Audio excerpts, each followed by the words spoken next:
Why am I running around like my tail is on fire? This is the best time to raise human consciousness. We have a window of 15 to 30 years, in my opinion.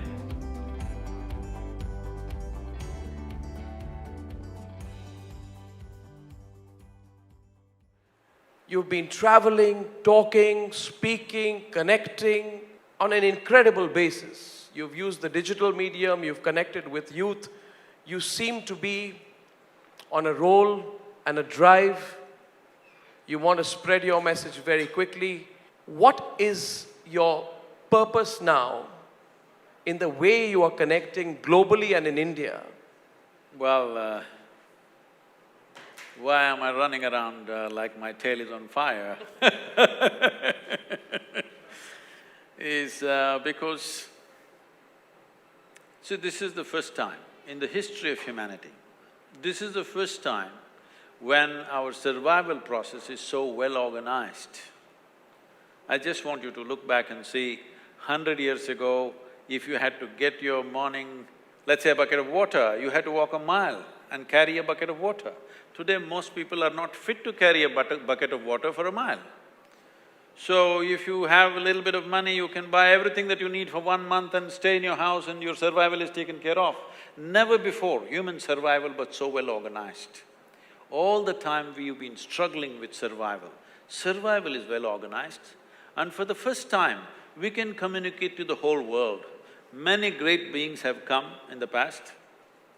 Let's say Krishna came, when he spoke, 25 people could not hear. A Buddha came as a gentle being, if he spoke probably 10 people could not hear properly. Today we can sit here and talk to the entire world. If we do not change the consciousness of the human creature in this generation, that means we are not interested. So this is the moment, because this is the first time survival is well organized and our ability to communicate is like never before. If we cannot raise human consciousness now, we can never do it. What is the significance of raising human consciousness? See, it's like this.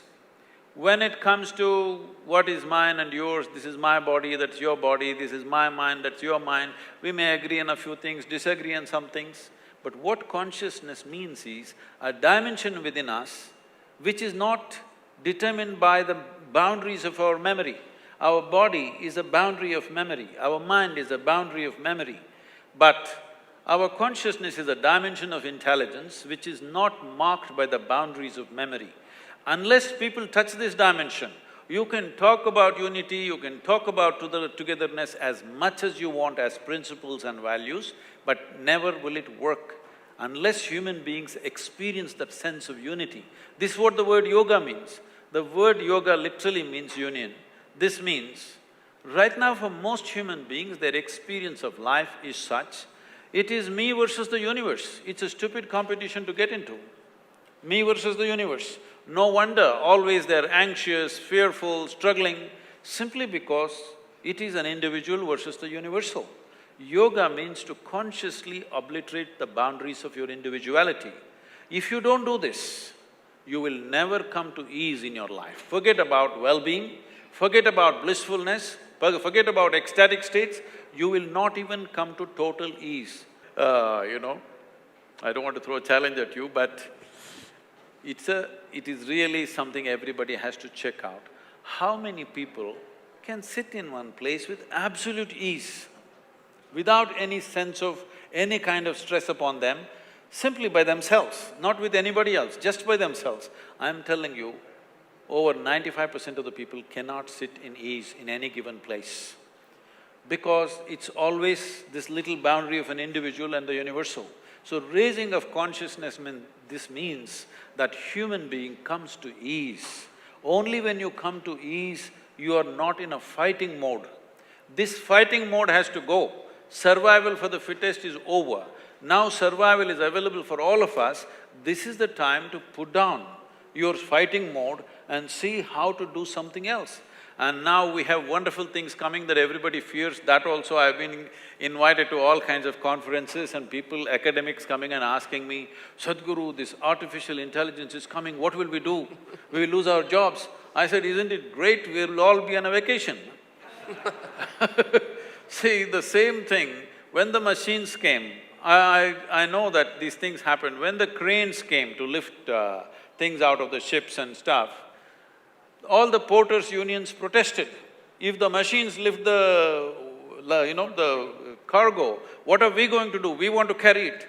So now the academics are talking the same language. If the machines do all the academic work, all the information-based work, what are we going to do? This is the same labor class now, new labor. So, this is a time when physical work and intellectual work, everything that is memory-based, data-based, is going to be done by a machine. This is the best time to raise human consciousness. And we have a window of 15 to 30 years, in my opinion, because right now, as I said earlier, because people are thinking logically, heavens are collapsing in their minds. It only existed in their minds, now it's collapsing. Because heavens are collapsing, people are tending to move towards all kinds of things, particularly chemical use.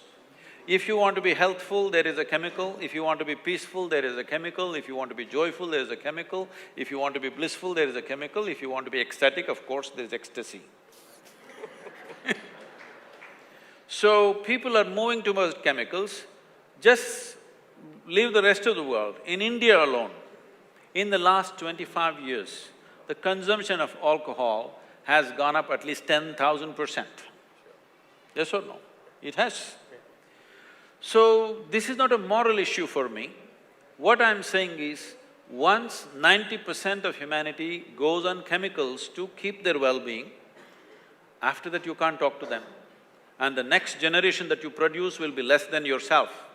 If we make this happen, that the next generation we produce is less than us, this is a crime against humanity as far as I'm concerned, because the next generation has to be at least one step ahead of us, otherwise we have fundamentally failed as a generation.